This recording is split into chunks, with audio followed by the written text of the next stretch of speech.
porque la batalla, la lucha entre la carne y el espíritu durará toda la vida.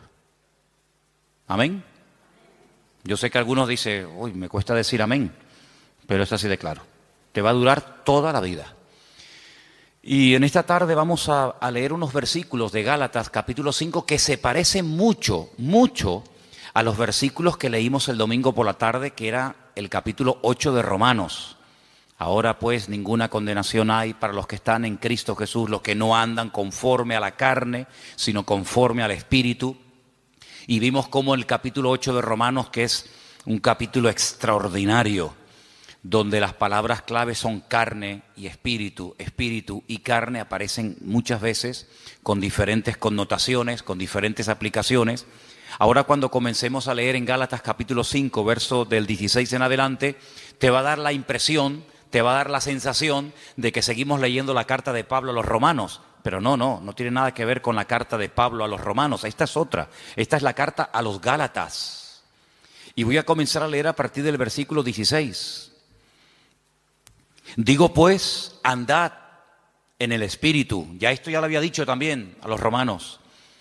No satisfagáis los deseos de la carne, porque el deseo de la carne es contra el Espíritu, y el del Espíritu es contra la carne. Y estos se oponen entre sí, para que no hagáis lo que quisierais. Pero si sois guiados por el Espíritu, no estáis bajo la ley. Manifiestas son las obras de la carne. Y ahora usted, si quiere, las puede ir contando para que usted se dé cuenta cuántas manifestaciones diferentes hay de la carne.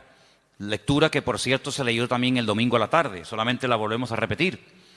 Las obras de la carne son manifiestas y son adulterio, fornicación, inmundicia, lascivia, idolatría, hechicerías, enemistades, pleitos, celos, iras, contiendas, disensiones, herejías, envidias, homicidios, borracheras, orgías, y no ha terminado la lista, sino que simplemente la acorta y dice, y cosas semejantes a estas, y que hay más, acerca de las cuales os amonesto, como ya os lo he dicho antes, que los que practican tales cosas no heredarán el reino de Dios. Y ahora cambia completamente el tono. Ahora se va al tema del Espíritu y dice, mas el fruto del Espíritu es amor, gozo, paz, paciencia, benignidad, bondad, fe, mansedumbre, templanza. Contra tales cosas no hay ley. Los que son de Cristo han crucificado la carne con sus pasiones y deseos. Si vivimos por el Espíritu, andemos también por el Espíritu. No nos hagamos vanagloriosos e irritándonos unos a otros, envidiándonos unos a otros. Si Pablo nos presenta un panorama muy real. Pablo en ningún momento presenta a las iglesias que él pastoreó y fundó en su época como iglesias, como comunidades perfectas, donde no había celos, envidias, no había en definitiva pecado. Claro, si así fuera, nosotros nos sentaría muy mal y nos sentiríamos como los peores cristianos del mundo si leyéramos que los Gálatas, los Corintios, los Filipenses, los Tesalonicenses eran hermanos donde nunca ocurría nada malo, nada negativo, no había envidias, ni peleas, ni celos, ni discrepancias entre los hermanos. Pues nosotros al leer eso, si fuera así, diríamos, Señor, pero qué malos somos. Somos unos pésimos cristianos, porque mira cómo vivían nuestros hermanos del siglo I, sin criticarse, sin tener envidia entre ellos, sin haber competiciones, celos, divisiones, ¿verdad? Sin embargo, el panorama es todo lo contrario. Es todo lo contrario. Mire, si fuéramos a la primera iglesia, a la iglesia primitiva, la iglesia madre, la iglesia de Jerusalén, una iglesia, pues imagínate tú, estaban allí todos los apóstoles, todos los discípulos del Señor, atendiendo, pastoreando la iglesia. De los 12, eran 11, porque uno, todos sabemos que se quitó la vida, Judas, pero el resto estaban allí. Ahí estaba Juan, estaba Tomás, estaba Pedro, estaba Santiago, Así que los mejores maestros, los mejores pastores, testigos presenciales de los milagros y de las enseñanzas del Señor, algo increíble, una iglesia próspera, dice la Biblia que no había necesitados entre ellos, no había necesitados, no había gente de clase alta, de clase baja, gente con un poder adquisitivo tremendo, gente que los pobrecitos no tenían ni para comer. Dice que entre ellos no había necesitados. ¿Y cómo solucionaban este problema? Porque en las iglesias hoy en día se ven muchas diferencias. Gente que está muy bien, gente que no está tan bien, gente que le sobra de todo, gente que le falta de todo. Entonces, ¿cómo es posible que en aquellos tiempos el Señor diga, y está escrito, y eso ha sido inspirado por el Espíritu, lo cual no es ninguna exageración ni mentira, que en la iglesia no había ningún necesitado? Bueno, pues muy fácil, muy fácil. Dice la Biblia que los que tenían mucho vendían, se desprendían de su patrimonio y lo repartían a los que no tenían. Dice, pero bueno, es que eso es lo que dice la Biblia, que los que tenían propiedades, no todos tenían propiedades, evidentemente, pero los que tenían propiedades, los que tenían un patrimonio muy grande, lo vendían y no se lo quedaban para ellos, sino que dice que lo repartían, lo ponían a los pies de los apóstoles y ellos sabían a qué familias y a qué hermanos y cómo y cuándo repartir, de tal manera que dice que no había. De puertas para afuera, en el mundo, en la calle, habría, imagínate tú, mendigos, necesitados, pero dice que en la iglesia no había necesitados entre ellos, sino que todos tenían todas las cosas en común. Entonces, claro, muchas veces la gente dice, pero hermano, las cosas que se leían en la Biblia, aquellos milagros, aquellos acontecimientos tremendos, hoy en día no se ven. Evidentemente, ¿cómo se van a ver? Si la vida de los cristianos no tiene absolutamente nada que ver, nuestras vidas, con eso de la propiedad privada y con eso de la privacidad, etcétera, etcétera, nuestras vidas no tienen nada que ver con la vida que aquella gente llevó, por lo menos durante un tiempo. Y uno dice, una iglesia tan bendecida, con tantas enseñanzas, con los apóstoles, con milagros, porque mira que había milagros allí, milagros que a veces ocurrían hasta sin pedirlos, sin querer. Pedro dice que un día iba al culto, y cuando él iba caminando, claro, uno proyecta la sombra y dice que la sombra, ni siquiera imposición de manos, ni oración directa, sino su sombra, dice que cuando pasaba y caía por encima de los enfermos, eran sanados. La sombra de una persona, la sombra. Eso no lo hemos visto nosotros nunca, y no sé si alguna vez lo veremos, pero en aquellos tiempos era normal. Y cuenta la palabra que incluso había gente que vivían lejos, ya un poquito más adelante en los tiempos del apóstol Pablo, cuando ya era un apóstol, y dice que había personas que vivían lejos, incluso que tenían problemas con demonios terribles, y Pablo se quitaba una prenda de su ropa, un pañuelo, lo que fuera, y se lo mandaban a través de un familiar o de un vecino o de un amigo, y cuando se lo ponían encima aquella persona se sanaba, era liberado. Unas cosas increíbles, ¿no? Increíbles. Multitudes se convertían, un día 3.000, otro día 5.000, los cultos de oración eran diarios, dice que todos los días subían a la hora tercera, a las 3 de la tarde, la hora de más calor, pues no había siesta, sino la siesta era culto de oración todos los días. Iban a entrar a la iglesia y la gente pedía y oraban por ellos y ya entraba, imagínate tú, empezar el culto ya con sanidades y milagros y aún no había empezado el culto. Una iglesia increíble. ¿No te hubiera gustado formar parte, aunque sea un tiempito, de esa iglesia? ¿No te hubiera gustado escuchar? ¿Quién predica el jueves? Juan, el discípulo amado. ¡Wow! Y el domingo por la tarde, Pedro y Santiago. Y el próximo jueves, Tomás. Y el siguiente, una gloria increíble. Pero ¿cuál fue el primer problema de esa iglesia? ¿Cuál fue el primer problema? ¿Económico? No, porque no tenían problemas económicos. Porque ya ellos sabían cómo solucionar los problemas internos de la iglesia. Ellos sabían perfectamente, oye, no llega para tal. Pues no pasa nada, si no llega, yo tengo una casa, la vendo, pum, y con eso se paga no sé qué. Oye, que ahora no tenemos para no sé qué, no pasa nada, tengo un terreno. Ellos sabían perfectamente cómo solucionar los problemas económicos. Entonces, ¿cuál fue el problema de la iglesia? Si no fue económico, si no fue falta de crecimiento, si no fue mala doctrina, mala enseñanza, o herejías, ¿cuál fue? Murmuración. ¿Cómo? ¿Pero cómo se pueden murmurar? ¿Cómo se pueden criticar unos a otros los hermanos en semejante iglesia? ¿Y por qué murmuraron? Porque cuando llegaba la hora de la comida, que por cierto, comían todos juntos porque era una especie de gran comunidad, pues no sé, dice que las viudas que eran de origen judío parece, no sé si es algo que realmente era así, pues eran criticadas por otras viudas que dicen, mira, a ella le has puesto 2 chuletas, a mí me has puesto una sola. Yo veo en el plato de ella que le has puesto 3 papas, a mí me has puesto 2, y las de ella son muy grandes, las mías son muy chiquititas. ¿Cómo puede ser que una iglesia tan bendecida y tan próspera y tan impactante y tan de todo, el primer problema que registre la Biblia fuera murmuración? Pues ese fue el primer problema de la congregación.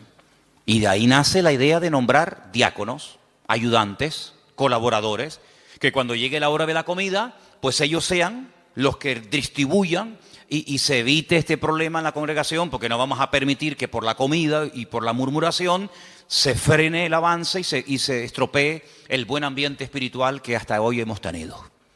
Y entonces dijeron, vamos a nombrar 7 hermanos de confianza, 7 hermanos que los vamos a poner como diáconos, que se van a encargar a partir de hoy de solucionar este tema. Porque nosotros no nos vamos a poner ahora a servir las mesas. Lo nuestro es otra cosa. Lo nuestro es la palabra, la oración, tener comunión con el Señor, atender espiritualmente al pueblo. Pero ahora si nos vamos a poner a dar de comida a miles y a miles de personas, se nos va el día en esto y al final no cumplimos con lo que teníamos que cumplir. Pero claro, pusieron unos requisitos. Dice que tenían que ser hombres llenos del Espíritu Santo, de fe y de buen testimonio y sabiduría, para servir las mesas. Pues si esos eran los requisitos de los diáconos, ¿cómo tenían que ser los apóstoles y los pastores en aquella época? Yo creo que muchos de los que somos pastores hoy en día no podríamos ser ni diáconos en la iglesia primitiva, porque ponían el listón tan alto, era algo tan elevado que pedían para que una persona pudiera atender las mesas, que tú imagínate lo que tenían que pedir para ser pastor. Algo realmente increíble. Así que vemos que el problema de la carne y del espíritu ya surgió en el seno de la primera iglesia, en la iglesia primitiva. Imagínate 2000 años después. Imagínate 2000 años después. Si viendo y viviendo en aquel tiempo y en aquel ambiente y aquella atmósfera de gloria, de bendición, de un mover de Dios espectacular, donde todo lo que ocurría era genuino. Las cifras que se dan no son aumentadas, no se estiran las cifras. Bueno, eran 200 los que se convirtieron, pero tú pones ahí 5000. No. Todo era genuino, los milagros eran genuinos, las sanidades eran genuinas. Todo lo que ocurría era genuino, no eran cifras evangelásticas. Eran cifras genuinas, milagros realmente del Señor.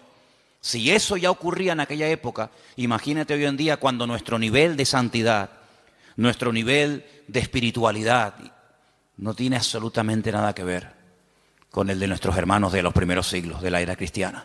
Entonces vemos que el problema dentro de la iglesia fue la carnalidad.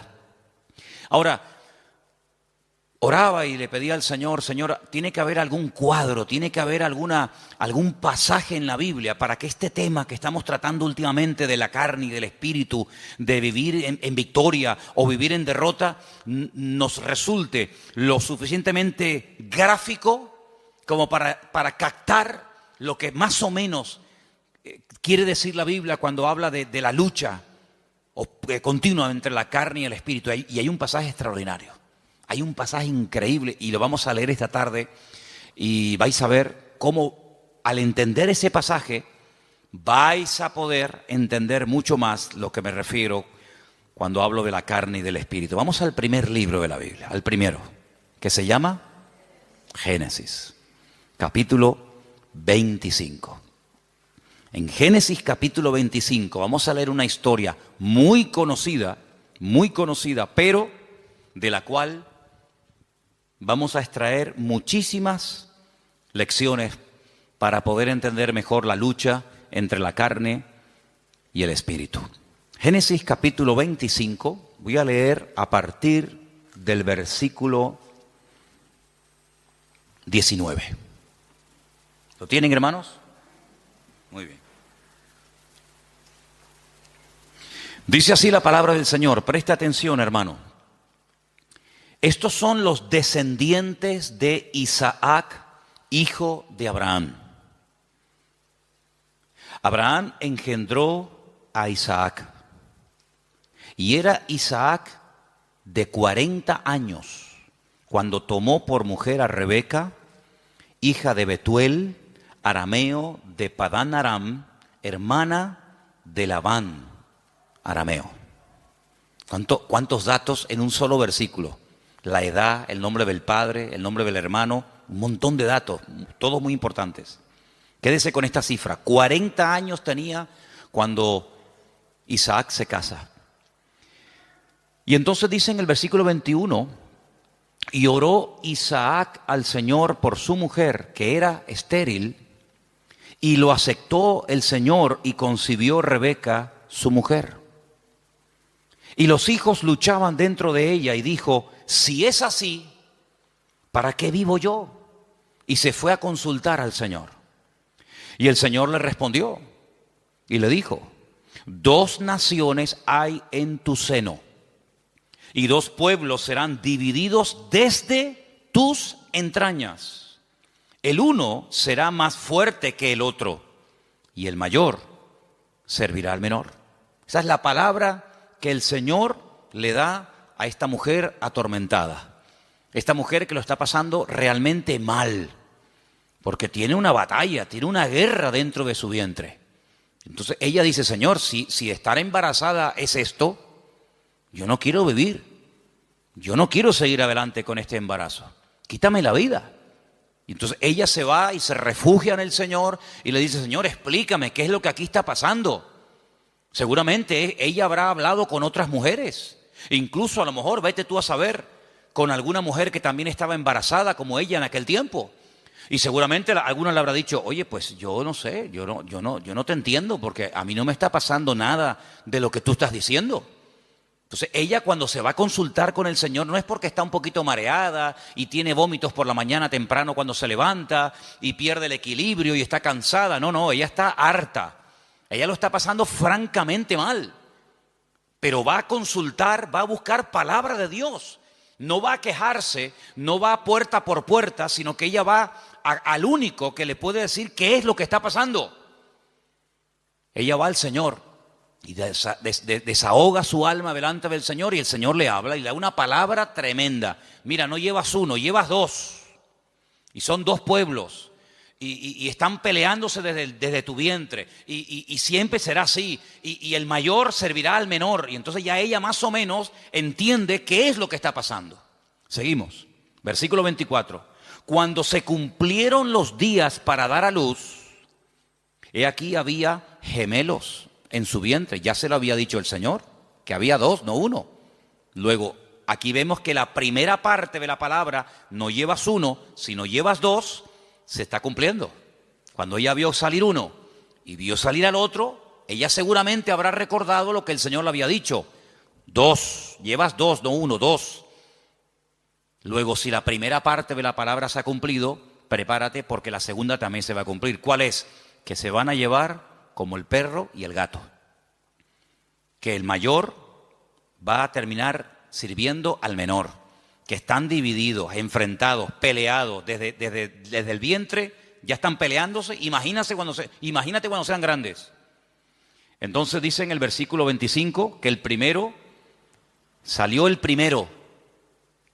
Dice rubio, ahora hablaremos acerca de eso. Y era todo velludo, como una pelliza. Y llamaron su nombre Esaú. Fíjate que en el versículo 25 dice, y salió el primero. Ahora tendría que decir el siguiente versículo, y salió el segundo, ¿sí o no? Pues no dice eso. Cuando sale Esaú dice, salió el primero, pero cuando sale el otro hermano, dice el versículo 26, después, no dice el segundo, dice después. Salió su hermano, trabada su mano al calcañar de Esaú, y fue llamado su nombre Jacob. Y era Isaac de edad de 60 años cuando ella los dio a luz. Yo les dije que en el versículo 20 dice cuántos años tenía cuando se casó. 40.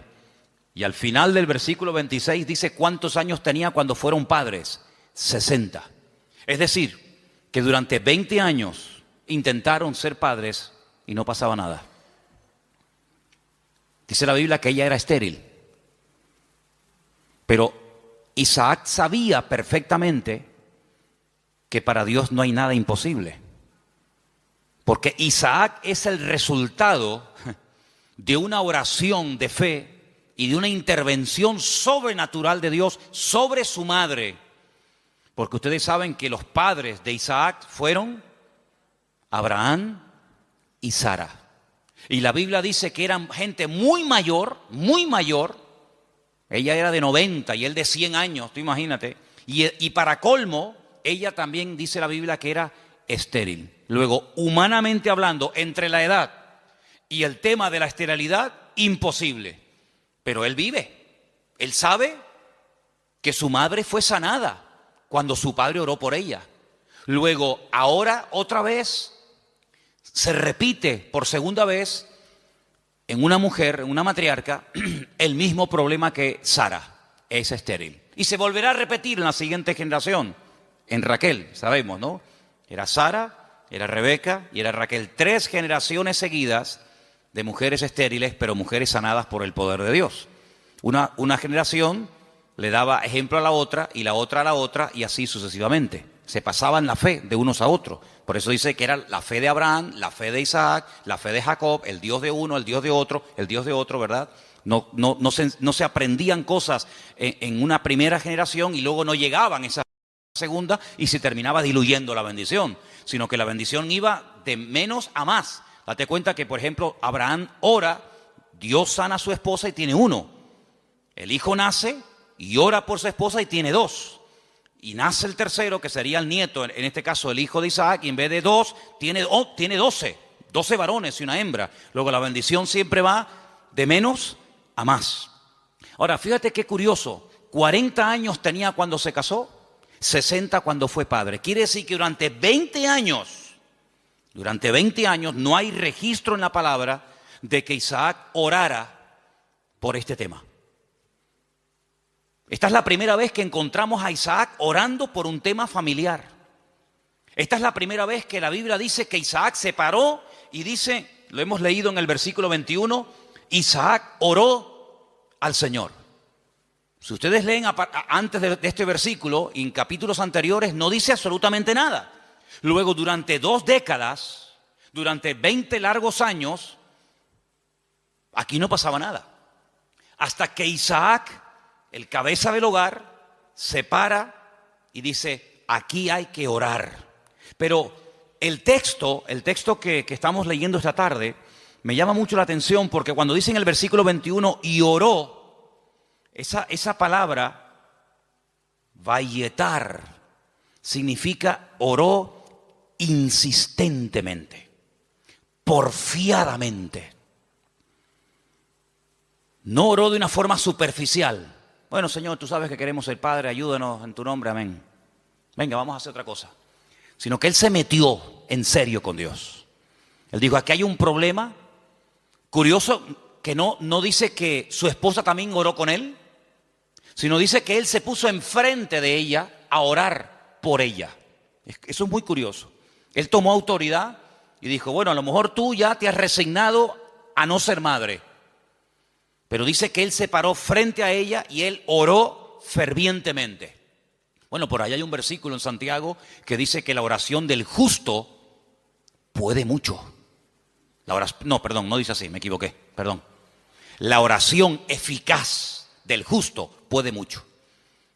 Corregí porque no es lo mismo decir que la oración del justo puede mucho que decir que la oración eficaz del justo puede mucho. Si quitamos la palabra eficaz, da a entender como que todo lo que oramos resulta con éxito, y no es así. Es la oración eficaz. Algún día hablaremos de cómo se arma, cómo se construye, cómo se hace una oración eficaz. Porque hay gente que dice, es que yo oro y yo no veo resultados. Y yo pido, pero llevo 20 años y yo no veo. Entonces la Biblia dice, es la oración eficaz. Porque hay oraciones que no son eficaces. Son oraciones, pero no son eficaces. Y una vez conté aquí que Alejandro Magno tenía en su guardia personal un grupo, creo que eran como de 400 y pico mujeres, que las llamaban las amazonas, que eran mujeres que se cortaban un pecho, amazonas, con un solo pecho, se quitaban un seno, porque eran las mujeres que tenían que protegerlo a él, era su guardia pretoriana, por decirlo de alguna manera, era su seguridad privada, personal, Y las mujeres, lógicamente, al tener pecho, pues no se puede pegar el arco como un hombre se lo puede pegar y de esa manera apuntar, sino que al no poderse pegar el arco, la flecha no sale como tiene que salir. Entonces se sacrificaban por su rey, se cortaban un seno, pues se llama amazonas, con un solo seno, y de esa manera, donde ponían la flecha, o donde ponían el ojo, ponían la flecha. Entonces eran personas que se sacrificaban, se amputaban un miembro de su cuerpo con tal de cumplir con su cometido. Bueno, el Señor dijo una vez que si tu ojo te produce problemas, que te lo arranque. O si tu problema no está en los ojos, sino en las manos, pues arráncatela o córtatela. Porque mejor es entrar tuerto, ¿no? Se dice tuerto, ¿no? Mejor es entrar con una sola mano que no entrar. Entonces, si hay algún miembro de tu cuerpo que te está causando problemas, pues ya sabes lo que tienes que hacer. Si lo quieres tomar simbólicamente o lo quieres tomar literalmente, tú verás. Pero tú tienes la responsabilidad de cortar, de quitar de tu vida todo aquello que te está impidiendo obtener resultados. Sea mano, sea ojo, sea televisión, sea internet, sea móvil, sea amigo, sea novia, sea novio, sea vecino, sea vecina, sea perro, sea coche, sea moto, sea deporte, sea lo que sea, sea lo que sea. Cuando hablamos de acerca del ojo, no es que necesariamente me voy a arrancar el ojo, porque puedo seguir viendo por el otro. Entonces, estamos en la misma. Sino es todo lo que entra, porque dice la Biblia en Eclesiastés, cuando describe el cuerpo humano, ustedes saben que hay una descripción del cuerpo humano desde la cabeza hasta la coronilla, desde la coronilla hasta la planta de los pies. Cuando él llega a la parte de la visión, él dice que son las ventanas. Las ventanas. Y el Señor dijo, si tu ojo es bueno, si lo que tú ves, si lo que entra por las ventanas es bueno, todo tu cuerpo estará lleno de luz. Pero si tú abres la ventana, que son los ojos son las ventanas del alma. Con el alma tú la alimentas con lo que ves. La carne se alimenta con lo que ves. De hecho, lo que ves es lo que después la carne desea. Entonces, de ahí viene el refrán, ojos que no ven, corazón que no siente, ¿verdad? Entonces, cuando tú tienes las ventanas abiertas, pues tienes que saber seleccionar, porque hay cosas que mejor no verlas. Exactamente es con la mano. La mano es, digamos, el miembro que habla acerca de lo que hacemos. Los ojos lo que miramos, lo que deseamos, lo que anhelamos, donde ponemos la visión, que después nos lleva a la acción, de la visión a la acción. Pero la mano representa la acción en sí misma. Hacemos con las manos. Cristo sanaba a los enfermos con las manos, tocaba a los enfermos, multiplicaba los panes y los peces. Las manos son, digamos, el medio, hablando de una forma simbólica, de lo que hacemos, de lo que ejecutamos. Entonces, si lo que estás haciendo o lo que estás viendo, lo que está entrando en definitiva en tu mente y lo que posteriormente sale te está causando problemas, tienes que tomar medidas preventivas primero. Si ya no funcionan las medidas preventivas, entonces otro tipo de medidas, pero lo que no puede ser es que la carne esté superando la vida en el espíritu, porque dice la Biblia que los que viven en la carne no pueden agradar a Dios. Y los que son guiados según la carne van a la muerte, a la destrucción. Por lo tanto, hay esa lucha que vemos desde el vientre de la madre de esta mujer, de Rebeca, con estos dos hijos. Ahora, después dice, en el mismo versículo 21, cuando yo he dicho vayetar, significa orar porfiadamente, insistentemente. En el mismo versículo, cuando dice, y aceptó el Señor, ¿lo veis? Es la misma palabra, pero se pronuncia de una forma diferente, vayater. Vayater, vayatar, vayater. Se escribe igual, pero las vocales se ponen diferentes. ¿Y saben lo que significa eso? Aquí se ha traducido por aceptó el Señor. Aceptó el Señor. Significa que convenció a Dios. Dicho de otra forma, Dios se dejó convencer por la oración de Isaac. Es increíble. Dios se dejó convencer. A ver, ¿qué quieres? Presenta argumentos. Preséntame argumentos. ¿Por qué quieres ser padre? No tenemos la oración de Isaac. Solamente tenemos el hecho de que oró Isaac al Señor y el Señor dijo, está bien. Pero la oración que hizo Isaac al Señor, qué pena, no la tenemos. ¿Te hubiera gustado que estuviera ahí? Algún día cuando lleguemos a la gloria, decir, oye Isaac, ¿puedo hablar contigo un segundito? ¿Me podrías decir más o menos lo que le pediste a Dios cuando querías ser padre? Sí, mira, le dije esto y esto y esto. Tienen que aprender hebreo, si no, no pueden hablar con él. No, son bromas. Pero tuvo que orar de una forma que dice que convenció a Dios. Dios dijo, me has convencido. Ya está, problema solucionado. Fíjate, si en vez de haber esperado de los 40 años que se casó, a los 60, yo pregunto, si hubiera orado a los 2 años de casarse, de esa manera como oró, ¿no hubiera el Señor respondido? Por supuesto. Si hubiera orado cuando tenía cuando tenía 45, 50 años, los gemelos podían haber nacido antes. Pero no hay registro en la Biblia de que Isaac orara a esa edad, con esa intensidad y con ese fervor. Pero sí hay registro en la Biblia, a los 60 años, cuando él ora, el Señor se deja convencer. Los argumentos que presentó Isaac, pienso yo que un argumento podía haber sido este. Señor, tú le dijiste a mi padre que en ti serían benditas todas las naciones de la tierra y que tú le darías un heredero y que yo sería el hijo de la promesa. Pero Señor, cuando yo me muera, mi padre vio en mí el cumplimiento de la palabra. Yo soy el hijo de la promesa. Por eso me pusieron Isaac, que significa ríanse, gócense, alégrense. Estaba todo cerrado, estaba todo opuesto. La esterilidad de la madre, la vejez del padre, imposible. Pero ríanse, Isaac. Yo soy el hijo de la promesa. Pero ¿y cuando yo me muera? Se acabó la risa, se acabó la alegría. Cuando yo y mi mujer nos muramos, ya no hay continuidad. La bendición nació y murió con nosotros. ¿Cómo puede ser esto? Señor, dame hijos para que siga la bendición.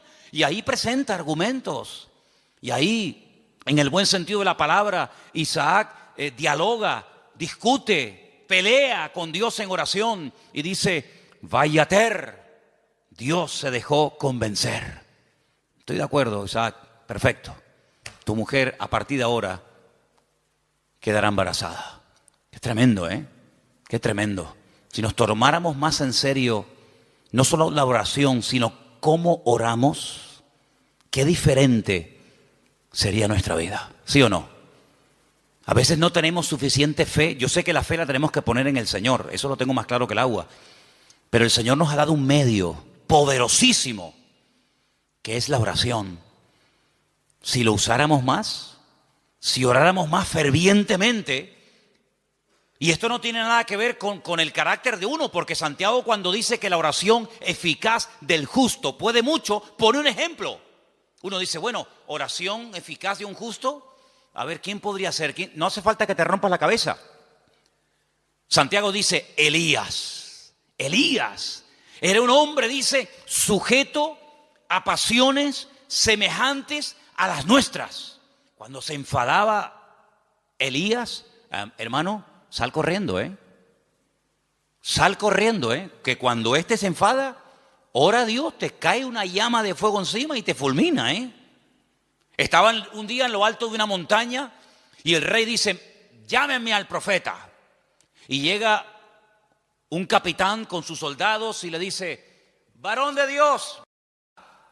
Así como no le gustó mucho el tonito, ¿no? No le gustó mucho la forma tal vez como se lo dijo. Y Elías se le queda mirando y le dice, varón de Dios, ¿no? Así como con rintintín. Si yo soy varón de Dios, que quede bien claro y que caiga fuego del cielo y lo hace. Los calcinó a los 50. Hicieron un asado ese día ahí en medio del campo. Al día siguiente el rey dice, bueno, esto habrá sido, no sé, una casualidad. Venga, vayan a buscarme a ese hombre. Varón de Dios, venga, date prisa. Sí, si yo soy varón de Dios, que quede bien claro. ¡Fum! Ya van 100. Un olor a carne en la atmósfera había terrible, ¿no? Tercer grupo, vayan a buscarme a ese hombre. Cuando llega el tercero se tira a tierra y le dice, gran varón de Dios, ten misericordia de mí, por favor, no me quemes. Te pido, te suplico. Así me gusta. Ahí se baja Elías. Así era Elías, amigo. Así era Elías. Alguien dijo en cierta ocasión que si el Señor no se lleva en un carro de fuego a Elías, le prende fuego a todo el país. Porque para él todos estaban mal. Claro, para él todos estaban mal. En un día, mató a 100 soldados. Días más tarde, a 450 profetas de Baal les cortó el cuello en el monte Carmelo. ¿Pero este quién es? Y después hablan los americanos de Rambo. Esto es increíble, esto es tremendo este hombre. El Señor se lo tuvo que llevar con él. Pero mira, era un hombre que se desanimaba, ¿sí o no? Señor, quítame la vida, estoy harto, me siento solo. Este no es mi sitio, no sé qué, orando tonterías. Una mujer le dice, mañana como no ponga tu cabeza en un plato, como tú pusiste en un plato la cabeza de mis profetas, y sale corriendo por miedo a la mujer. Claro, si Elías era tremendo, ¿cómo tenía que ser esta mujer? Porque para salir corriendo desde allí hasta donde fue corriendo, pero dice que era un hombre sujeto a pasiones semejantes a las nuestras. Se enfadaba, se desanimaba, se deprimía, oraba tonterías. Pero cuando oraba, amigo, cuando ese hombre entraba en guerra y en comunión con Dios, no había infierno que lo pudiera detener. ¿Te das cuenta? Entonces aquí encontramos un ejemplo de cómo este hombre ora. La mujer no dice que orara. Bueno, pero el que tienes que orar eres tú, que para eso eres el hombre, para eso eres la cabeza. Y tú tienes que traer la bendición a tu casa.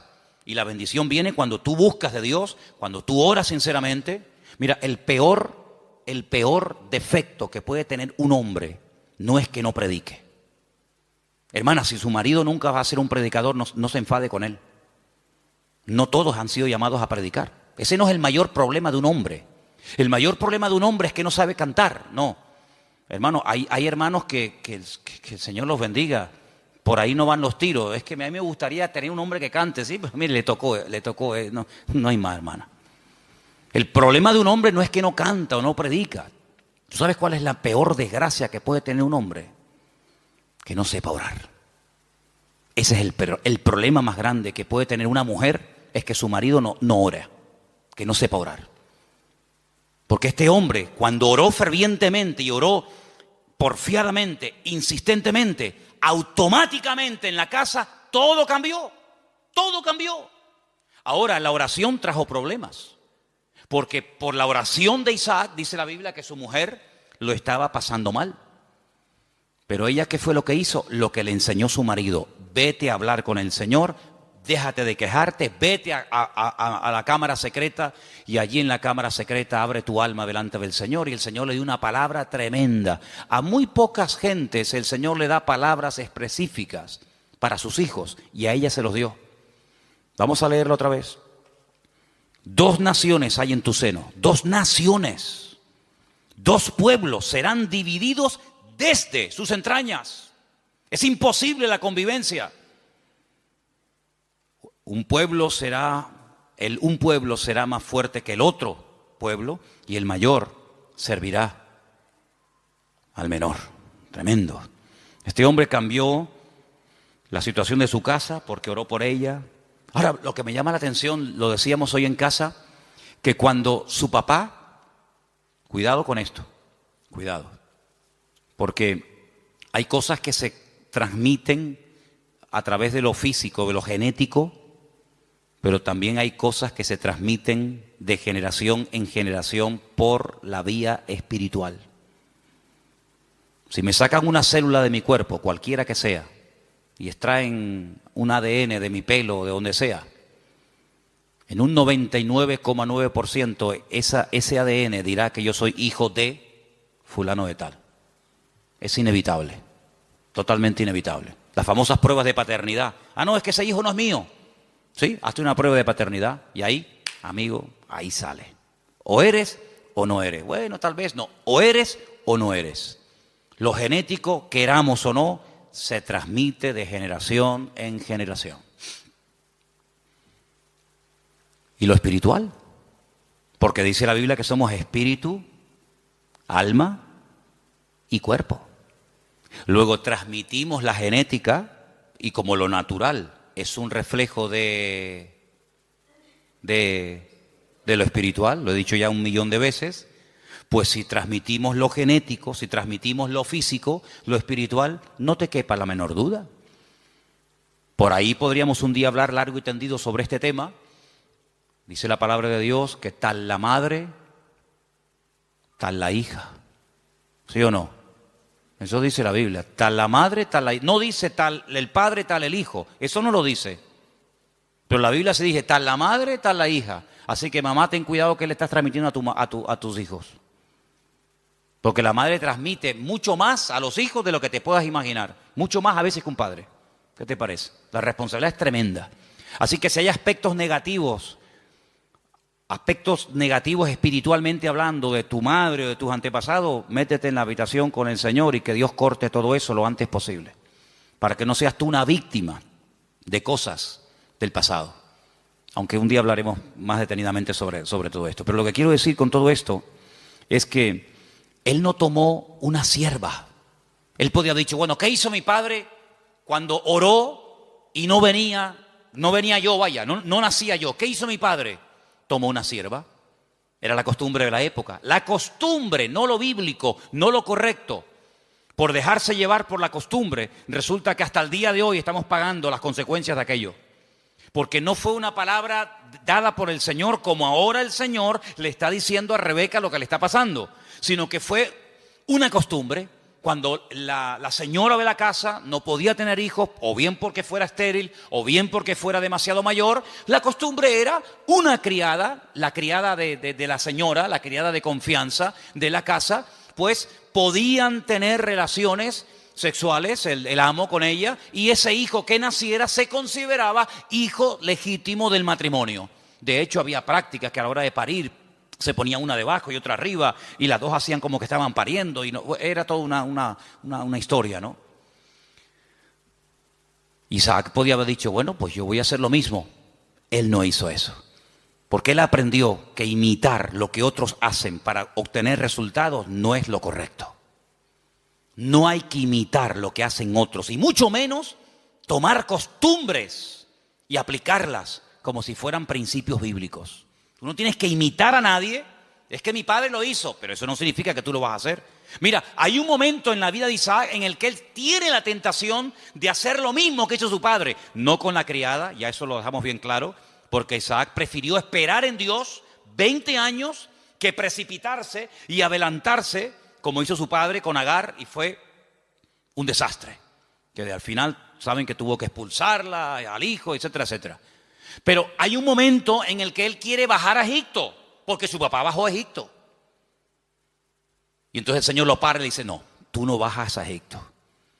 Entonces no tengas la tendencia de imitar, de copiar, de hacer lo que otros hacen, porque en ese caso le resultó favorable, o tuvo algún éxito, o tuvo alguna bendición. Dios no es un Dios de métodos, es un Dios de principios. ¿Cuántos dicen amén? Usted no tiene que imitar, no es que, es como por ejemplo, usted sabe que cuando hay una persona enferma, siempre hay alguien que se te acerca a decirte lo que tienes que tomar. Cuando hace poco tenía la garganta mal, me afectó un poco la garganta, si yo me hubiera tomado todo lo que me dijeron, me hubieran envenenado. No, tienes que tomarte tomillo con un poco de orégano y con una cuchara y una yema de huevo. Al rato venía otro. No, lo que tú tienes que hacer es tomarte gárgaras de limón con miel por la mañana. Venía otra. No, lo tienes que hacer una infusión de jengibre. Si yo llego a mezclar todo eso, estaría muerto. Porque todos tenemos siempre la tendencia de decir a los demás lo que tienen que hacer. Y aquí vemos algo muy importante. Isaac dijo, mi padre hizo mal. Pero yo no voy a imitar a mi padre. Yo voy a orar al Señor, y aunque seguramente Isaac tenía muchas criadas y muchas siervas, yo no voy a hacer eso. Y eso se lo transmitió a su mujer, de tal manera que ella, cuando está mal, lo que hace es lo que su marido le ha enseñado. Vete a orar y el Señor te dirá lo que tienes que hacer. ¿Cuántos dicen amén? Tremendo, este pasaje me gusta muchísimo. Así que no toma el ejemplo de su padre, pero ahora vamos al versículo donde dice que los hijos luchaban dentro de ella. Hay otra versión que dice, se agitaban. Hay una palabra un poquito extraña en hebreo que es vayitrosasú. Vayotzrosazú, algo así, que viene de la raíz ratz, que significa correr, destrozar, aplastar. Se estaban matando los hermanos en el vientre de la madre. No es que decía, échate un poquito para allá, como por las noches, ¿no? Cuando estamos durmiendo, sobre todo cuando hay calor, ¿no? Los matrimonios, cuando hay calor, que dice, échate para allá. Cuando hace frío, dice, échate para acá. No es que quedamos, para allá o para acá, pues depende de la estación. Échate para allá, échate para acá. No es que estaban ahí incómodos, ¿no? ¿Verdad? Sino que se estaban matando. Querían salir los dos antes de tiempo. Se estaban aplastando. Se estaban dando una cuerada entre ellos tremenda. Ahora, tú imagínate tener dos, si ya uno es complicado, imagínate tener dos que se están matando y peleando el uno al otro. Bueno, el otro día me contaron algo, yo no sé si será verdad o no, pero dice que una madre embarazada denunció a su hijo antes de nacer, porque le estaba dando un mal embarazo. Lo denunció. Y dice que un juez aceptó la denuncia y que cuando salga niño, no sé, lo llevarán a comisaría o le pondrán a la esposa, yo no sé. Denunció al hijo porque le estaba causando problemas al embarazo. Oye, hay que estar de verdad. Después dicen que nosotros estamos locos, pero el mundo está, bendito sea Dios. Denunció al bebé que aún no ha nacido. Imagínate tú, su propia madre. Pórtate bien, que te portes bien, que no te muevas. Imagínate dos peleándose ahí, matándose y pellizcándose y pegándose puñetazos. Es que hay dos dentro. Y uno es completamente diferente al otro. Y ahí es el cuadro que yo estoy utilizando esta tarde para reflejarles la realidad de la batalla que hay entre la carne y el espíritu. Uno tendría que sentirse tan mal como se sintió Rebeca cuando hay esa batalla interior dentro de nosotros entre la carne y el espíritu, que no nos queda más remedio que ir a hablar con Dios y desahogarnos con el Señor. Ella no dijo, bueno, esto es normal, sino cuando en nosotros hay esa guerra, como decía Pablo, Romanos capítulo 7, léanlo, es un capítulo tremendo. Pablo abre su corazón, Pablo se quita la careta y dice, hermanos, lo que quiero hacer no lo estoy haciendo. A veces hago cosas que no quiero hacer. Miserable de mí, ¿quién me librará de este cuerpo de muerte? Lo que quiero hacer no lo hago lo que no quiero y hay una ley dentro de mí. No le eche la culpa a fulano, a mengano. Hay una ley, hay algo dentro de mí. Es esa ley que la carne se rebela contra el espíritu contra la carne, igual que Jacob y Saúl, que se mataban y se pegaban el uno al otro. ¿Y qué hizo Rebeca? Se fue a hablar con el Señor. Eso es lo que deberíamos de hacer cuando nos sentimos mal, cuando queremos orar, pero no quiero orar. Cuando quiero leer la Biblia, pero no me da la gana de leer la Biblia. Y cuando quiero que Dios me bendiga, pero ya no quiero saber nada de Dios, me tiene cansado. Y cuando quiero ir, pero ya no quiero ir. Cuando hay esa lucha, no te resignes y digas, bueno, seré que soy raro, seré que soy un bicho extraño. No. Lo que tenemos que hacer es lo mismo que hizo Rebeca. Señor, ¿qué pasa? ¿Qué me está pasando, Señor? Háblame, ayúdame. Porque si no me ayuda, quítame la vida. Porque esto no es vida ni es nada. No lo dijo, pero casi probablemente estuvo tentada a decir, es que yo estaba mejor antes que ahora. Yo estaba mejor antes cuando era una mujer estéril, sin hijos, que ahora que tenía que estar saltando de alegría por estar embarazada, pues antes yo vivía y me sentía mejor que ahora. Ahora que me has bendecido, esta bendición me está trayendo unos problemas terribles. No dijo todo esto, lo estoy diciendo yo, a ver si me entienden. Pero ¿cuántas veces puede pasar por nuestra mente? ¿Cuántas veces nos pueden cruzar los cables por nuestra mente y decir, ¿y ahora qué? Ahora, y lee la Biblia y vas a la iglesia y no sé qué, y te das cuenta. El diablo es tremendamente cruel con nosotros. Y nos hace ver un panorama irreal, pero lo pinta de tal manera que parece que es real. Tremendo. Ya se lo dijo el Señor, solamente te quiero pedir una cosa, que te postres y me adores. Y si lo haces, mira qué fácil, te postras, me adoras y ya está. Te doy todos los reinos de la tierra. Y el diablo lo que quiere, detrás de toda tentación, detrás de todo ataque, siempre está lo mismo. Claudica, tira la toalla, ríndete. ¿Y qué es rendirse? Es darle la razón al diablo. Pero dice la Biblia, sométete a Dios, resiste al diablo y huirá de vosotros. ¿Cuántos dicen amén? No dice, no, yo me someto a Dios y el diablo huye. Es que no dice eso. Es que no dice eso. Como tú te estés montando una vida cristiana diferente a los principios que dice la palabra, te vas a llevar cada palo, te vas a llevar cada desilusión, porque ves que haces cosas y no funcionan. Y no hay nada peor que hacer algo y ver que no funciona y te enfadas con Dios.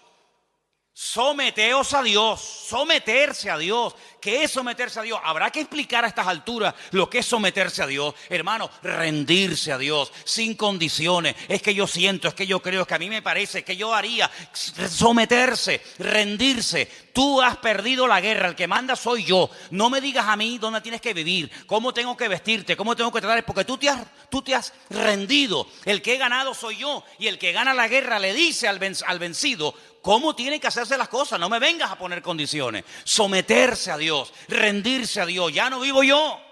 Muy bien, perfecto. Ahora que te has sometido, ahora que te has rendido, ahora puedes resistir. ¿A quién? Al diablo. Y huirá, tiempo futuro, huirá. Pero no me dices cuándo. No. Te digo el presente, sométete, resiste. Tiempo presente y en futuro la victoria, huirá. Es decir, si tú te has sometido a Dios, tú sabrás, yo no sé, si tú te estás sometiendo a Dios diariamente, porque no es que me sometí el domingo pasado y durante toda la semana hago lo que me da la gana. No, me someto el lunes, me someto el martes, me someto el miércoles, me someto cada día, cada instante de mi vida. Si yo me estoy sometiendo, yo tengo que resistir el lunes, el martes, el miércoles. Y si no se ha solucionado el problema, si no ha huido el enemigo, si no se ve un rayo de luz en el horizonte, ¿qué hago? Pues quiere decir que tienes que seguir sometiéndote a Dios y resistiendo, sometiéndote y resistiendo. ¿Hasta cuándo? Hasta que huya. Ese es el objetivo, hacer huir al enemigo, ¿sí o no? Cuando tú te montas en un avión, imagínate que te vas de aquí a Madrid y por el camino dice, señorita, una preguntita por favor. ¿Estas turbulencias es normal? Sí, es normal. ¿No me podría dejar usted a mí por el camino, por favor? ¿Cómo? ¿Cuánto tarda esto? 2 horas y media. ¿2 horas y media? No, yo no. No, dígale al chofer que en la próxima parada me bajo. Menos mal que no hay timbre en los aviones. Si hubiera timbre, ¿cuántas veces le darían la paliza al pobre piloto? Para, aquí me quedo. No, tú tienes que llegar hasta el final, porque tú saliste de un sitio para llegar a otro. Y en la vida cristiana no hay paradas intermedias. Saliste y no volváis atrás, dice la Biblia.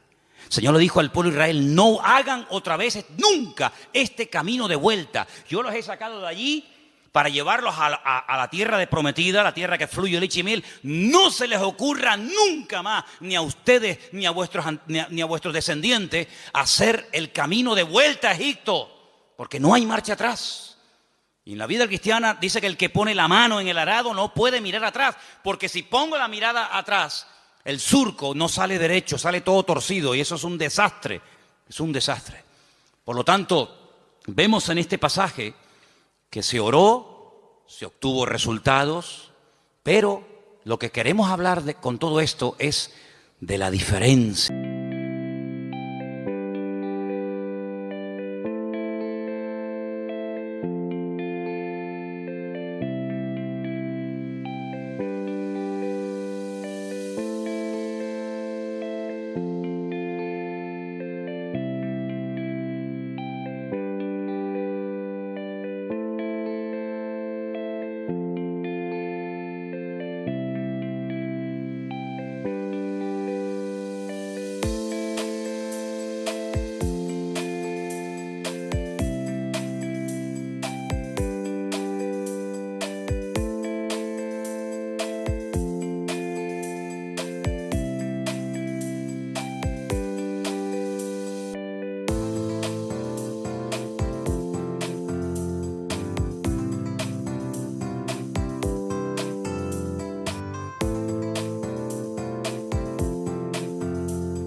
For your precious love, the stars spell out love longing for our union then. Love my fragrance so captivating. You're close to me, I lose myself. Never thought I would find love like this. Never thought I would be waiting. Move your body, let your spirit soar. Ella, your atom, move your body.